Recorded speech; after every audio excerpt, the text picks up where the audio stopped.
ម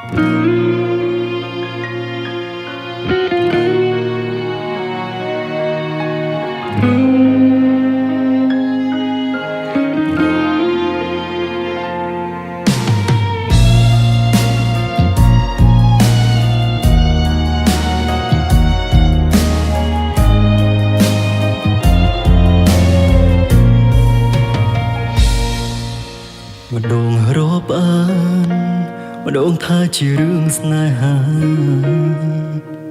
ពេលត្រូវការហៅបងបានស្ទើរតែក្រុមពេលទោះបីរវល់ប៉ុណ្ណាក៏ត្រូវប្រាប់ថាបងទំនេរ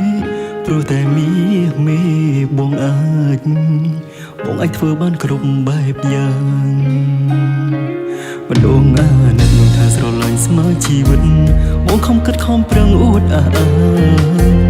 គិតថាខ្លួនឯងជាមនុស្សម្នាក់មានសំណាងតែមិនដឹងសំណាងរឿងអ្វីរាល់ថ្ងៃទុកបងជាសងសារឬទុកជាមិត្តធម្មតាឬគ្រាន់ជាមនុស្សកុំដូចជាស្រីបងចង់ដឹងឲ្យច្បាស់លាស់ថាអូនទុកបងជាអ្វីស្រួលបងធ្វើខ្លួនឲ្យត្រូវតាមទូនីតិរាល់ថ្ងៃទុកបងជានាងស្គាល់ឬទុកជាកងសាគូឬទុកបងគ្រាន់ជាអ្នកដទៃបងចង់ដឹងឲ្យប្រាកដថាអូនទុកបងជាអ្វីស្គាល់ប្រាប់ខ្លួនឯងឲ្យច្បាស់កុំផ្ដាស់តទៅទី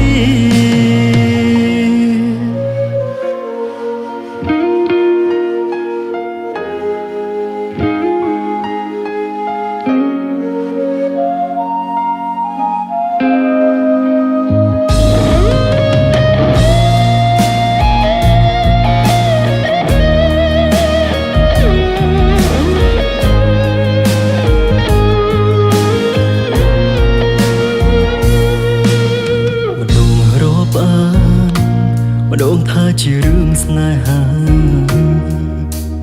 ពេលត្រូវការហៅបងបានស្ទើរតែក្រុមពេលទោះបីរវល់ប៉ុណ្ណាក៏ត្រូវប្រាប់ថាបងទំនេរព្រោះតែមេបងអាចធ្វើបានគ្រប់បែបយ៉ាងម្ដងអាណិតនឹងថាស្រឡាញ់ស្មើជីវិតបងខំគិតខំប្រឹងអួតគិតថាខ្លួនឯងជាមនុស្សម្នាក់មានសំណាងតែមិនដឹងសំណាងរឿងអ្វីរាល់ថ្ងៃទុកបងជាសងសារឬទុកជាមិត្តធម្មតាឬគ្រាន់ជាមនុស្សកុំដូចជាស្រី